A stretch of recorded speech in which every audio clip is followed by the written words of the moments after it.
అస్సలామలైకుం వరహ్మతుల్లాహి వబరకాతుహు ఔజుబిల్లాహి మినష్ రజీం బిస్మిల్లాహిర్ రహమానిర్ రహీం. సూరా 43 అజ్-జుఖ్రుఫ్ 41-89 ఆయాతులు. అజ్-జుఖ్రుఫ్ అనగా బంగారాభరణాలు. ఆయత్ నంబర్ 41. ఒకవేళ మేము నిన్ను ఇక్కడి నుంచి తీసుకుపోయినా మేము వారిపై ప్రతీకారం తీర్చుకోవటం మటుకు ఖాయం. అంటే వారిపై శిక్ష అవతరించక ముందే నీవు మరణించినా లేక నువ్వు మక్కా నుంచి వేరొక చోటికి వలసపోయినా అంతగా అవసరమైతే ప్రాపంచిక జీవితంలోనే మేము వారి మెడలు వంచుతాము. ఇక పరలోక యాతన ఉండనే ఉంది. ఎట్టి పరిస్థితుల్లోనూ వారు దాని నుంచి తప్పించుకోలేరు. ఆయత్ నంబర్ 42. లేదా మేము వారికి చేసిన వాగ్దానాన్ని నీకు చూపిస్తాము. వారిపై మాకు పూర్తి అదుపు అధికారం ఉంది. అంటే నీ జీవిత కాలంలోనే లేదా మక్కాలో నీ సమక్షంలోనే వారిని పరాభవానికి లోను చేయటం కూడా సంభవమే. మేము కోరినప్పుడల్లా వారిని దండించగలము. అది మా చెప్పు చేతుల్లో ఉన్న పని. జరిగింది కూడా అదే. బద్ర్ సంగ్రామంలో అవిశ్వాసులు మహాప్రవక్త సల్లల్లాహు సల్లం కళ్ళెదుటే ఘోర పరాభవం పొందారు. మక్కా విజయం సందర్భంగా వారు బిక్కచచ్చి ప్రవక్త ఎదుట నిలబడ్డారు. ఆయత్ నంబర్ 43. కనుక నీకు పంపబడిన సందేశాన్ని వహీని నువ్వు గట్టిగా పట్టుకో. నిశ్చయంగా నువ్వు రుజు మార్గంపై ఉన్నావు. అంటే దివ్య ఖురాన్ను ఎవరు అవునన్నా ఎవరు కాదన్నా నువ్వు మాత్రం దీనిని గట్టిగా పట్టుకో. ఈ గ్రంథం ప్రకారం మసలుకో. ఎందుకంటే నీవు అవలంబించే మార్గం సరైనది, సత్యమైనది. ఆయత్ నంబర్ 44. నిస్సందేహంగా ఇది ఈ గ్రంథం నీకు నీ జాతి వారికి హితబోధిని. త్వరలోనే మీరంతా ప్రశ్నించబడతారు. అంత మాత్రాన ఈ గ్రంథం వేరితరులకు హితబోధిని కాదని భావం కాదు. కాకపోతే తొలి సంబోధితులు అరబ్బులే కావటం వల్ల వారి పేరు ఇక్కడ ప్రత్యేకంగా ప్రస్తావించబడింది. వాస్తవానికి ఈ ఖురాన్ గ్రంథం సకల లోకాల వారి కోసం హితోపదేశంగా ఉన్నది. ఉదాహరణకు ఒకచోట ఓ ప్రవక్త నువ్వు నీ సమీప బంధువులను హెచ్చరించు అని ఉంది. అంటే దైవ సందేశాన్ని కేవలం బంధువులకు మాత్రమే అందజేయాలన్నది దీని అంతరార్థం కానే కాదు. కానీ బయటి వారికి సత్యాన్ని పరిచయం చేయకముందు ఇంటివారికి, దగ్గరి బంధువులకు దాన్ని పరిచయం చేయటం అవసరం. ఈ ఆయతులో చెప్పబడిన మరో ముఖ్య విషయం ఏమిటంటే, ఓ ప్రవక్త, ఈ ఖురాన్ నీకు నీ జాతి వారికి గౌరవ మర్యాదలను ఇస్తుంది. ఎందుకంటే ఇది వారి మాతృభాషలో అవతరించింది. వారు అన్యుల కన్నా అధికంగా దీన్ని అర్థం చేసుకోగలుగుతారు. దీని ద్వారా వారు సమస్త జగతిలోనే గొప్ప ఆధిక్యాన్ని పొందగలరు. అందువల్ల వారు ఈ గ్రంథాన్ని అవలంబించాలి. అది వాంఛించే సుగుణాలను అలవర్చుకోవాలి. ఆయత్ నంబర్ 45. మరి నీకు పూర్వం మేము పంపిన మా ప్రవక్తలను కరుణామయుడు అయిన అల్లాహ్ను వదలి వేరితర పూజించబడుతున్న దైవాలను మేము నిర్ధారించామేమో అడిగి చూడు. బహుశా మహాప్రవక్త సల్లల్లాహు సల్లం మేరాజ్ యాత్రకు వెళ్ళినప్పుడు బైతుల్ మఖ్దిస్లో ఉండగానో లేక ఊర్ధ్వ లోకాలకు వెళ్ళినప్పుడో ఈ విధంగా అడిగి ఉండవచ్చు. ఎందుకంటే దైవ ప్రవక్తలను మహాప్రవక్త ముహమ్మద్ సల్లల్లాహు సల్లం కలుసుకున్నది ఈ సందర్భంగానే. లేక వారి అనుయాయులను, యూదులను, క్రైస్తవులను అడగండి అన్నది ఈ ఆయతు భావం కావచ్చు. ఎందుకంటే వీరికి ఆ ప్రవక్తల బోధనలు తెలుసు. ఆ ప్రవక్తలపై అవతరించిన గ్రంథాలు వారి దగ్గర ఉన్నాయి. ముమ్మాటికి లేదు అనేదే దాని సమాధానం. దేవుడు ఏ ప్రవక్తకు కూడా ఈ మేరకు ఆజ్ఞాపించలేదు. పైగా తద్భిన్నంగా దేవుని ఏకత్వం గురించి ప్రవక్తలందరికీ ఆదేశించాడు. ఆయత్ నంబర్ 46. మేము మూసాకు మా సూచనలను ఇచ్చి ఫిరౌన్ వద్దకు, అతని నాయకుల వద్దకు పంపించాము. అప్పుడు మూసా వాళ్ళ దగ్గరకు వెళ్ళి నేను సకల లోకాల ప్రభువు యొక్క ప్రవక్తను అన్నాడు. అంతిమ దైవ ప్రవక్త ముహమ్మద్ సల్లల్లాహు సల్లంను ఓదార్చటానికి దేవుడు హజ్రత్ మూసా అలైహిస్సలాం వృత్తాంతాన్ని పునరుద్ఘాటించాడు. ఎందుకంటే మక్కా కురైషులు కూడా ఫిరౌనీయుల మాదిరిగానే ముహమ్మద్ సల్లల్లాహు సల్లంను పరిహసించారు. మక్కా, తాయిఫ్ నగరాలలో పెద్ద మనుషులుండగా ప్రవక్త పదవికై దేవుడికి నువ్వే దొరికావా అని విసుర్లు విసిరారు. ఈ అసభ్యకరమైన ప్రవర్తనకు నిరాశ చెందరాదని పూర్వం మూసా ప్రవక్త కూడా ఇలాగే ఫిరౌన్ దర్బారులో చాలా క్లిష్ట పరిస్థితిని ఎదుర్కొన్నారని దేవుడు గుర్తు చేశాడు. సంయమనంతో పనిచేయాలని ఆనాడు ఫిరౌన్ జనులు పరాభవం పాలైనట్లే మక్కాలోని అవిశ్వాసులు కూడా పరాభవం చెందుతారని ముహమ్మద్ సల్లల్లాహు సల్లంకు ధైర్యం చెప్పాడు. ఆయత్ నంబర్ 47. మరి అతను మా సూచనలను తీసుకొని వారి వద్దకు వచ్చినప్పుడు వారు వాటిపై వికటాట్టహాసం చేశారు. దైవ ప్రవక్త హజరత్ మూసా అలహిస్సలాం ఫిరోన్ దర్బారులో ఏకదైవారాధన సందేశం ఇచ్చినప్పుడు వారంతా ఆయనపై కన్నెర్ర చేశారు. ఇంతకీ నిన్ను ప్రవక్తగా నమ్మేదలా అని నిలదీశారు. అప్పుడు ఆయన దేవుడు తనకిచ్చిన మహిమలను ప్రదర్శించారు. వాటిని చూసి ఫిరోన్ దర్బారు ప్రముఖులంతా పడి పడి నవ్వారు. ఈ మాత్రం నిదర్శనాలు ఇంద్రజాలం కనికట్టు ద్వారా మా వాళ్ళు చూపగలరు అని ఎద్దేవా చేశారు. ఆయత్ నంబర్ 48. మేము వారికి చూపిస్తూ పోయిన ఒక్కో సూచన దానికి ముందు వచ్చిన దానికి మించినదిగా ఉండేది. మరి మేము వాళ్ళను శిక్షగా పట్టుకున్నాము, అలాగైనా దారికి వస్తారేమోనని. ఇక్కడ ఒక దానిని మించిన ఒక సూచన అంటే ఫిరౌనీయులను పరీక్షించడానికి దేవుడు పంపిన శిక్షలన్నమాట. ఉదాహరణకు పెనుగాలి, మిడుతుల దండు, పేనులు, కప్పలు, రక్తం మొదలగునవి. అల్-అరాఫ్ సూరా 133 to 135లో ఈ వివరాలు ఇంతకుముందు వచ్చాయి. తరువాత వచ్చే ప్రతి సూచన లోగడ వచ్చిన దానికన్నా తీవ్రంగా ఉండేది. హజరత్ మూసా అలైహిస్సలాం నిస్సందేహంగా దైవ ప్రవక్తేననడానికి అవి ప్రబల తార్కాణాలుగా ఉండేవి. కనీసం ఈ సూచనలను, ఆపదలను కళ్ళారా చూసిన తరువాతైనా వారు గుణపాఠం నేర్చుకుంటారేమోనని ఆశించటం జరిగింది. కానీ అలా జరగలేదు.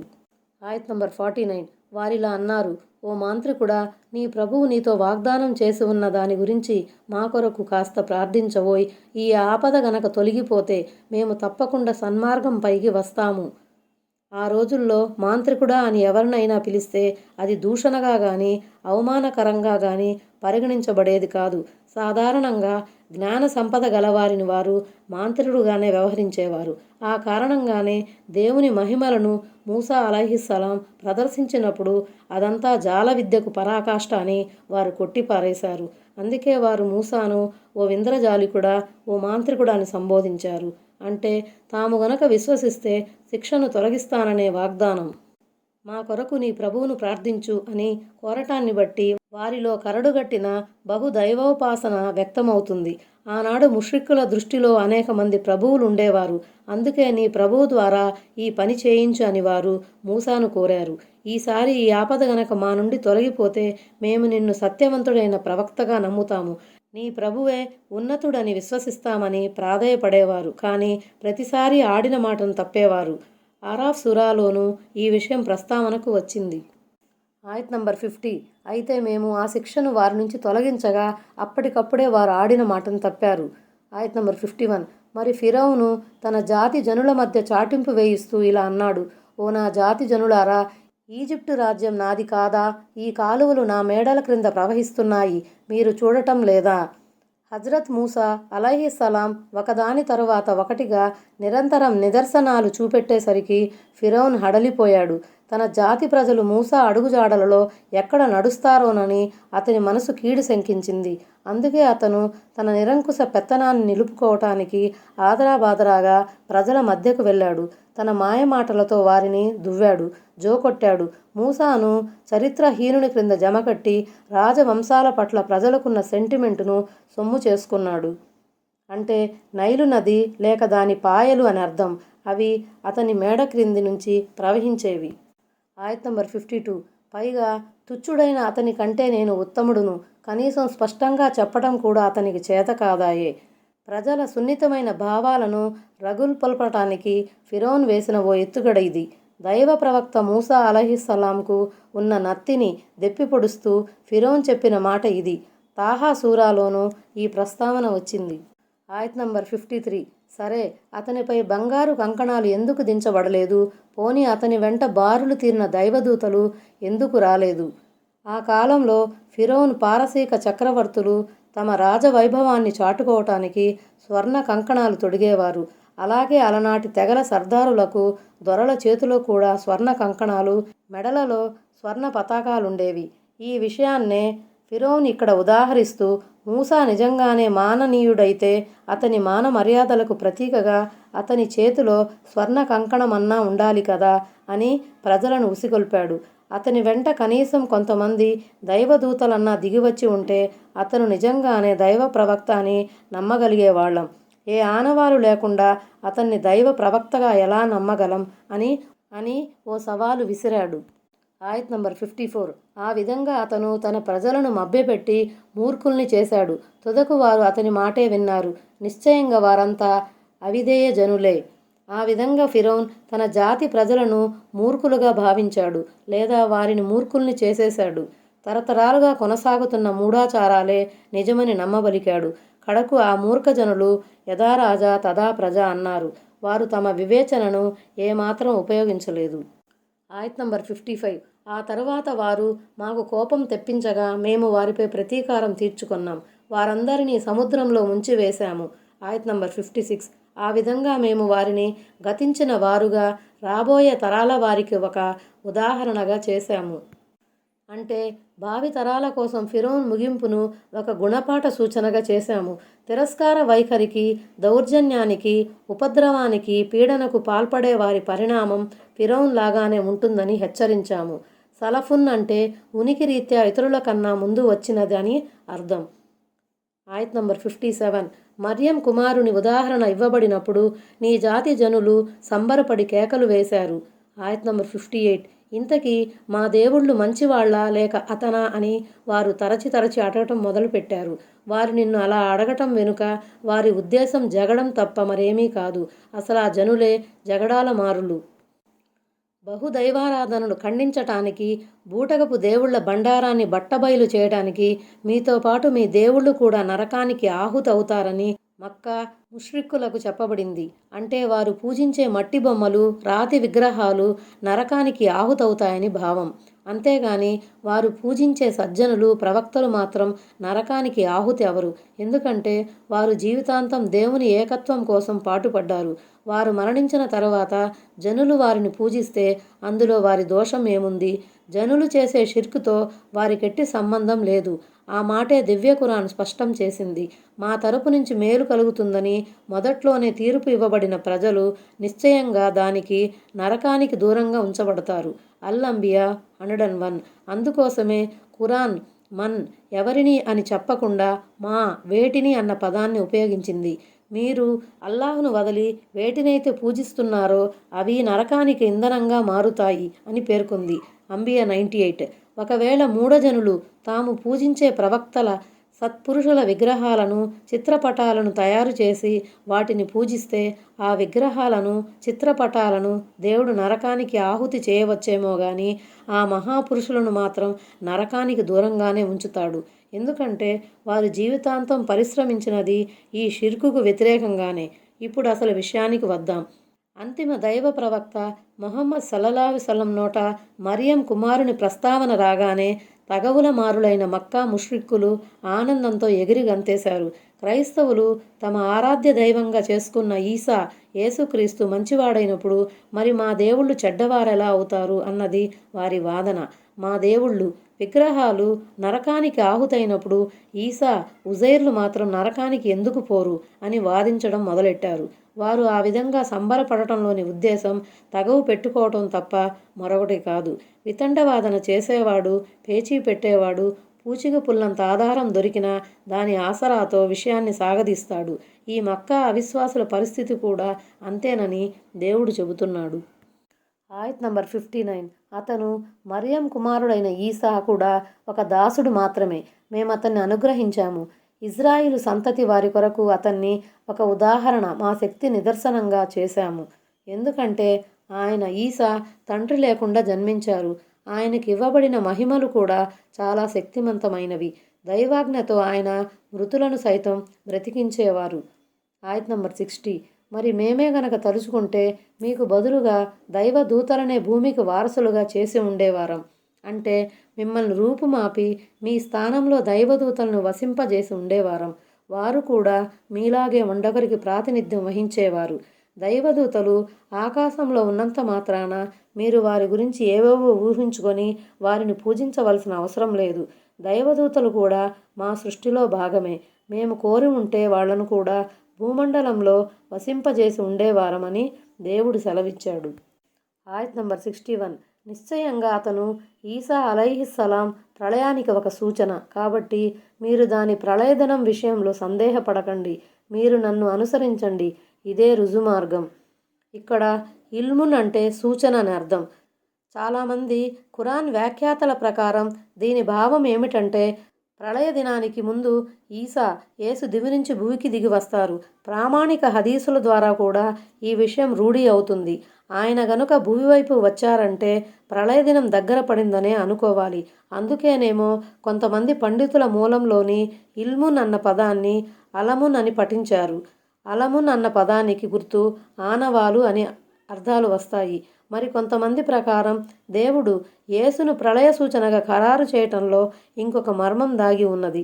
దేవుడు యేసు ఈసా అలైహిస్సలాంను తండ్రి లేకుండానే పుట్టించాడు. దేవుడు ప్రళయ దినాన మానవులందరినీ తిరిగి బ్రతికిస్తాడనే విషయానికి ఇది ఒక సూచనగా ఉంది. కాబట్టి ఒకవైపు దేవుని శక్తి సూచనను కళ్ళారా చూస్తూ కూడా ప్రళయం సంభవిస్తుందనే విషయంపై మానవులు సంశయంలో పడవలసిన అవసరం లేదు. ఆయత్ నంబర్ 62. శైతాన్ మిమ్మల్ని అడ్డుకోరాదు సుమా, వాడు మీకు బద్ధ విరోధి. ఆయత్ నంబర్ 63. స్పష్టమైన నిదర్శనాలను తీసుకువచ్చినప్పుడు యేసు అలైహిస్సలాం ఇలా అన్నాడు, నేను మీ దగ్గరకు వివేకాన్ని తెచ్చాను.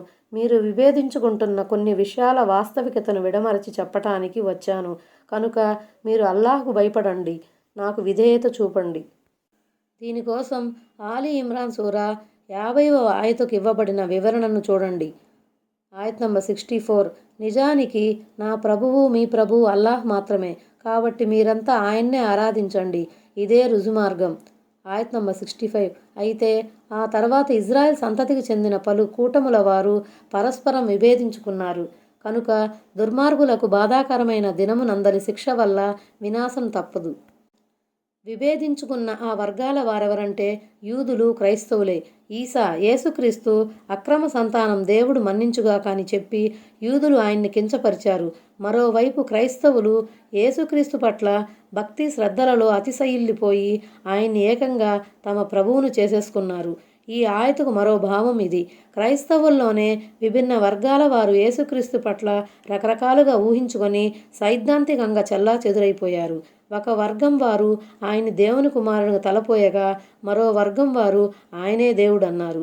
మూడో వర్గం వారు త్రిత్వాన్ని, ట్రినిటీ అంటగట్టారు. క్రైస్తవుల్లోని వేరొక వర్గం మాత్రం యేసుక్రీస్తుని ముస్లింల మాదిరిగానే దేవుని దాసుడుగా, దైవ ప్రవక్తగా విశ్వసిస్తుంది. ఆయత్ నంబర్ 66. తమకు తెలియకుండానే తమపై అకస్మాత్తుగా ప్రళయం వచ్చి పడాలని వారు ఎదురు చూస్తున్నారా? ఆయత్ నంబర్ 67. ఆ రోజు ప్రాణమిత్రులు కూడా ఒకరికొకరు శత్రువులైపోతారు. అయితే దైవభక్తి పరాయణులు మాత్రం అలా ప్రవర్తించరు. ఎందుకంటే అవిశ్వాసుల స్నేహ సంబంధాలు నిష్కల్మషంగా ఉండవు, దృఢంగా కూడా ఉండవు. పైగా అందులో స్వార్థం ఉంటుంది. అందుకే వారు శిక్షను చవిచూడగానే పరస్పరం నిందించుకోవడం మొదలెడతారు, వండొకరికి విరోధులైపోతారు. కానీ విశ్వాసుల స్నేహబంధం అలాంటిది కాదు. వారి స్నేహం మధురమైనది. అది విశ్వాసం, భయభక్తుల ప్రాతిపదికగా ఏర్పడుతుంది. దైవ ప్రసన్నతను చూరగనటం వారి ముఖ్యోద్దేశం అయి ఉంటుంది. అందువల్ల వారి స్నేహం దృఢమైనది, విడిపోనిది, కరిగిపోనిది. ఇలాంటి స్నేహమే, ఇటువంటి ధార్మికతే పరలోకంలో పుణ్యఫలం సంపాదించి పెడుతుంది. అది ప్రపంచంలో వర్ధిల్లినట్లే పరలోకంలో కూడా వర్ధిల్లుతుంది. ఆయత్ నంబర్ 68. ఓ నా దాసులారా, ఈరోజు మీకెలాంటి భయం కానీ దుఃఖం కానీ ఉండదు. ప్రాపంచిక జీవితంలో కేవలం దైవ ప్రసన్నతను బడిసే ఉద్దేశంతో వండొకరిని ప్రేమించే వారిని ఉద్దేశించి చెప్పబడే మాటలివి. హదీసులలో కూడా ఈ విషయం గట్టిగా నొక్కి చెప్పబడింది. కేవలం అల్లాహ్ కోసం ప్రేమించటం, అల్లాహ్ కోసం ద్వేషించటం పరిపూర్ణ విశ్వాసానికి ప్రతీకని హదీసులు చెబుతున్నాయి. ఆయత్ నంబర్ 69. మా సూచనలను విశ్వసించి విధేయులు ముస్లింలుగా ఉన్న వారిని ఉద్దేశించి ఈ విధంగా అనబడుతుంది. ఆయత్ నంబర్ 70. మీరు మీ భార్యలు సంతోషంగా, సగౌరవంగా స్వర్గంలో ప్రవేశించండి. ఇక్కడ అజ్వాజుకుం అనే పదాన్ని కొందరు విశ్వాసుల భార్యలు అన్న అర్థంలో తీసుకుంటే, మరికొందరు విశ్వాస సహచరులు అన్న భావంలో తీసుకున్నారు. విశ్వాసంతో పెనవేయబడిన ఈ భావాలన్నీ సరైనవే. ఎందుకంటే విశ్వాసమే స్వర్గానికి అసలు సోపానం. తుహ్బరూన్ అంటే స్వర్గంలో లభించే గౌరవ మర్యాదల మూలంగా కలిగే ఆనందం, సంతోషం. ఆయత్ నంబర్ 71. వారి వద్దకు నలువైపుల నుంచి బంగారు పళ్ళాలు, బంగారు గ్లాసులు తేబడతాయి. మనసు కోరేవి, కళ్ళు ఆస్వాదించేవి అన్నీ అక్కడ ఉంటాయి. అందులో మీరు కలకాలం సుఖంగా ఉంటారు. సిహాఫ్ అంటే మరీ చిన్నది కానీ మరీ పెద్దది కానీ కానటువంటి మధ్య రకం పళ్ళెం ప్లేటు. దీని భావం ఏమిటంటే స్వర్గంలో స్వర్గవాసులకు సరఫరా చేయబడే భోజన పాత్రలు బంగారు పాత్రలై ఉంటాయి. అంటే ఒక వారసుడు వారసత్వానికి యజమాని అయినట్లే వారు స్వర్గానికి వారసులవుతారు. స్వర్గం వారి సొంతమవుతుంది. అయితే ప్రాపంచిక జీవితంలో విశ్వసించి సత్కార్యాలు చేసిన వారికి మాత్రమే ఈ స్వర్గం వారసత్వంగా లభిస్తుందన్న విషయాన్ని మరువరాదు. ఆయత్ నంబర్ 72. ఈ స్వర్గం మీరు చేసుకున్న సత్కర్మలకు బదులుగా మీరు దీనికి వారసులయ్యారు. ఆయత్ నంబర్ 73. ఇందులో మీరు ఆరగించటానికి ఎన్నో పండ్లు ఫలాలున్నాయి అని అనబడుతుంది. ఆయత్ నంబర్ 74. ఇకపోతే అపరాధులు ఖచ్చితంగా శాశ్వతమైన నరక యాతనకు లోనే ఉంటారు. ఆయత్ నంబర్ 75. ఆ యాతన వారి నుంచి ఎన్నటికీ తగ్గించబడదు. ఇక వారు ఆశలన్నీ వదులుకొని అందులోనే పడి ఉంటారు. అంటే తమకు మోక్షం లభించే విషయం పట్ల పూర్తిగా నిరాశ చెందుతారు. ఆయత్ నంబర్ 76. మేము వారికి ఎలాంటి అన్యాయం చేయలేదు, కానీ వారంతట వారే అన్యాయస్తులయ్యారు. ఆయత్ నంబర్ 77. ఓ మాలిక్, నీ ప్రభువు మమ్మల్ని అంతం చేసేస్తే, అంటే పూర్తిగా ఒకేసారి చంపేస్తే పోతుంది కదయ్యా అని వారు అరుస్తారు. దానికి అతను, మీరు నిత్యం ఇలా ఉండాల్సిందే అంటాడు. మాలిక్ అనేది నరక పాలకుని పేరు. మమ్మల్ని శాశ్వతంగా చంపేస్తే ఈ యాతన నుంచి విముక్తి పొందుతాం కదా అంటారు. అంటే మీకిక మరణం అన్నదే లేదు, మీరు కలకాలం ఇలా బాధపడుతూ ఉండాల్సిందే. ఆయత్ నంబర్ 78. మేము మీ దగ్గరకు సత్యాన్ని తీసుకువచ్చాము, కానీ మీలో చాలామంది సత్యాన్ని ఏవగించుకున్నారు కదా. ఇవి దేవుని పలుకులు లేదా దేవుని తరపున దైవదూతలు చెప్పిన మాటలు. మేము అనే పదంలో ఒక విధమైన శాసింపు ఉంది. ఉదాహరణకు, ఒక ప్రభుత్వాధికారి మాట్లాడేటప్పుడు, ఏదైనా తీర్పును వినిపించేటప్పుడు మేము అనే పదాన్ని ప్రభుత్వం అన్న భాషలో ఉపయోగిస్తాడు. చాలామంది అంటే నరకంలో ఉన్నవారంతా అని భావం. ఈ ఆయతులోని మొదటి సత్యం హక్, అంటే దైవ ధర్మం, దైవ సందేశం, దైవ ప్రవక్తల ద్వారా పంపబడిన జీవన విధానం. రెండవసారి వచ్చిన సత్యం ఖురాన్ మరియు ఇస్లాంను సూచిస్తుంది. ఆయత్ నంబర్ 79. ఏమిటి, వీళ్ళు నీకు వ్యతిరేకంగా ఏదన్న విషయాన్ని గట్టిగా నిర్ధారించారా? మరైతే మేము కూడా గట్టిగానే నిర్ధారిస్తాము. ఇబ్రామ్ అంటే పటిష్టం చేయటం, దృఢపరచటం అని అర్థం. ఈ నరకవాసులు ఒకప్పుడు దైవ ప్రవక్తకు, దైవ ధర్మానికి వ్యతిరేకంగా పకడ్బందీగా వ్యూహరచన చేశారు, కుట్రలు పన్నారు. మరి మేము కూడా వారి ఎత్తులకు పై ఎత్తులు వేశాము. మా ఎత్తుగడలు ఎంత శీఘ్రంగా మరెంత బలవంతంగా ఉంటాయో వాటిని చవిచూసిన వారికే తెలుస్తుంది. ఈ భావంలోనే ఖురాన్లో మరో ఆయత్ ఇలా ఉంది. ఏమిటి, వారేదైనా ఎత్తు వేయదల్చారా? తిరస్కారుల ఎత్తుగడ స్వయంగా వారికే వెడిసికొడుతుంది. తూర్ 42. ఆయత్ నంబర్ 80. ఏమిటి, వాళ్ళ రహస్య విషయాలను, వారి గుసగుసలను మేము వినలేమని వారు అనుకుంటున్నారా? తప్పకుండా వింటాము. మేము పంపిన దూతలు వాళ్ళ దగ్గరే వ్రాస్తున్నారు. అంటే వారు గుండెల్లో దాచుకునే కొన్ని కీలక విషయాలు, ఏకాంతంలో కూర్చొని నెమ్మదిగా చర్చించుకునే అతి ముఖ్యమైన విషయాలు, గుసగుసలు, ఇవన్నీ మాకు తెలియవని వారు భావిస్తున్నారా? ప్రతిదీ మాకు తెలుసు. అదీగాక మేము వాళ్లపై నియమించిన మా దూతలు వాళ్ళ కార్యకలాపాలన్నింటినీ వాళ్ళ దగ్గరే ఉండి నమోదు చేస్తూ పోతున్నారు. ఆయత్ నంబర్ 81. ఓ ప్రవక్త, వారికి చెప్పు, కరుణామయునకు సంతానమే గనక ఉంటే అందరికన్నా ముందు నేనే వారిని ఆరాధించి ఉండేవాణ్ణి. ఎందుకంటే నేను దైవ విధేయుణ్ణి, ఆజ్ఞాపాలనలో మీకన్నా ముందుండేవాడిని. ఒకవేళ నిజంగానే అల్లాహ్కు సంతానం ఉండి ఉంటే అందరికన్నా ముందు నేనే వారిని ఆరాధించేవాణ్ణి. అల్లాహ్కు సంతానాన్ని అంటగట్టిన ముష్రిక్కుల మూఢ విశ్వాసాన్ని ఈ ఆయతు ఖండిస్తుంది. ఆయత్ నంబర్ 82. భూమ్యాకాశాల ప్రభు అర్ష్ సింహాసనమునకు అధిపతి అయిన అల్లాహ్ వీళ్ళు బొంకె మాటలన్నీ. ఆయత్ నంబర్ 82. భూమ్యాకాశాల ప్రభు అర్ష్ సింహాసనమునకు అధిపతి అయిన అల్లాహ్ వీళ్ళు బొంకే మాటలన్నింటికీ అతీతుడు, పవిత్రుడు. ఈ పలుకులు అల్లాహ్వి కావచ్చు, లేక దైవ ప్రవక్తవి కూడా కావచ్చు. ఆయత్ నంబర్ 83. కాబట్టి నువ్వు వాళ్లను వాళ్ల వాగుడులోనే, ఆటపాటల్లోనే పడి ఉండనివ్వు. తుదకు వాళ్లకు వాగ్దానం చేయబడుతున్న రోజు వారికి ఎదురవుతుంది. వాళ్ళు గనక దారికి రాని పక్షంలో వాళ్లను వాళ్ల మానాన వదిలిపెట్టు. ఈ పలుకుల్లో తీవ్రమైన హెచ్చరిక ఇమిడి ఉంది. వాళ్ల దుష్ట వైఖరి యొక్క దుష్పరిణామం ముందర వచ్చి నిలిచినప్పుడే వాళ్ల కళ్ళు తెరుచుకుంటాయి. అంతకుముందు ఎంత చెప్పినా విషయం వారికి బుర్రకెక్కదు. ఆయత్ నంబర్ 84. ఆయనే ఆకాశాలలో ఆరాధించదగినవాడు, భూమిలో కూడా ఆయనే ఆరాధ్యుడు. ఆయన అపార వివేక సంపన్నుడు, సంపూర్ణ జ్ఞానం కలవాడు. అంతేగాని ఆకాశాల్లో ఒక దేవుడును భూమండలంలో ఒక దేవుడు కాదు. భూమిని ఆకాశాలను సృష్టించినవాడు ఒక్కడైనప్పుడు ఆరాధ్యుడు కూడా ఒక్కడే కాగలడు. దీన్ని పోలిన మరో ఆయతిది.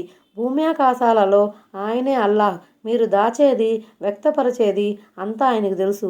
మీరు చేసేదంతా ఆయన జ్ఞాన పరిధిలో ఉంది. ఆయత్ నంబర్ 85. ఇంకా ఆయన గొప్ప శుభకరుడు. భూమ్యాకాశాల్లోనూ వాటి మధ్యనున్న సమస్త వస్తువుల మీదను ఆధిపత్యం ఆయనదే. ప్రళయ గడియ గురించిన జ్ఞానం కూడా ఆయన వద్దనే ఉంది. మీరంతా ఆఖరికి ఆయన వద్దకే మరలించబడతారు. భూమ్యాకాశాలలో సర్వాధికారాలు గల అధిపతికి ఇంక సంతానం అవసరమేముంది? ఆ సమయం వచ్చినప్పుడు ఆయన దాన్ని బయట పెడతాడు. అక్కడ ఆయన అందరికీ వారి వారి సముపార్జనను బట్టి బహుమానం ఇవ్వటమో శిక్షించటమో చేస్తాడు. ఆయత్ నంబర్ 86. అల్లాహ్ను వదిలి వీళ్ళు ఎవరెవరిని మొరపెట్టుకుంటున్నారో వారికి సిఫారసుకు సంబంధించిన ఏ అధికారము లేదు. కానీ సత్యం గురించి సాక్ష్యం ఇచ్చి దానికి సంబంధించిన జ్ఞానమున్న వారు మాత్రం సిఫారసుకు యోగ్యులు. దైవ సన్నిధిలో తమను ఆదుకుంటాయన్న గంపడాసతో వీళ్ళు చిల్లర దేముళ్లను కొలుస్తున్నారు. కానీ ఆ దేముళ్లకు నిజదైవం ఎదుట నోరు తెరిచే అధికారం ఉండదు. సత్యం లేక సత్యవాక్కు అంటే లా ఇలాహ ఇల్లల్లాహు అనే పవిత్ర కల్మా అన్నమాట. ఆ వాక్కును కూడా కేవలం నోటితో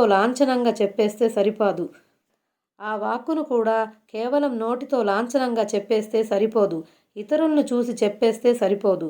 తాను ఒక్కడైన అల్లాహ్ దాస్యాన్ని మనసారా ప్రకటిస్తూ ఇతర ఆరాధ్య దైవాలన్నింటినీ తిరస్కరిస్తున్నానన్న వాస్తవం అతనికి క్షుణ్ణంగా తెలియాలి. ఆ పైన అతను ఆ మాటకు జీవితాంతం కట్టుబడి ఉండాలి. ఇటువంటి వారికి మాత్రమే సిఫారసు ప్రయోజనం చేకూర్చుతుంది. లేక సత్యాన్ని ధృవపరిచే దైవ ప్రవక్తలకు, పుణ్యపురుషులకు, దైవదూతలకు మాత్రమే సిఫారసు చేసే హక్కు ఉంటుందని దాని భావం కావచ్చు. అంతేగాని ముష్రిక్కులు కొలిచే మిథ్యా దైవాలకు సిఫారసు చేసే అనుమతి లభించదు. ఆయత్ నంబర్ 87. మిమ్మల్ని పుట్టించినదెవరని నువ్వు గనక వారిని అడిగితే అల్లాహ్ అని వారు తప్పకుండా అంటారు. మరలాంటప్పుడు వారు ఎటు తిరిగిపోతున్నారట. ఆయత్ నంబర్ 88. ఓ నా ప్రభు, వీళ్ళు మాత్రం విశ్వసించే జనులు కారు అన్న తన ప్రవక్త పలుకు గురించి కూడా ఆయనకు తెలుసు. అంటే దైవ ప్రవక్త చేసిన విన్నపం లేక ఫిర్యాదు గురించి అల్లాహ్కు తెలుసు. ప్రళయం ఎప్పుడు సంభవిస్తుందన్న సంగతి కూడా ఆయనకు తెలుసు అని భావం. ఆయత్ నంబర్ 89. కనుక ఓ ప్రవక్త, నువ్వు వారి నుంచి ముఖం త్రిప్పుకో. నాయన్లారా, మీకో సలాం అని చెప్పు. త్వరలో వారికే తెలిసి వస్తుంది. ఈ సలాం వాళ్లతో తెగత్రంపులను సూచిస్తుంది. ఉదాహరణకు, మీకో సలాం, మేము అజ్ఞానుల పద్ధతిని అవలంబించదలుచుకోలేదు. అల్ కసస్ 55 అన్న ఆయతును పోలినది.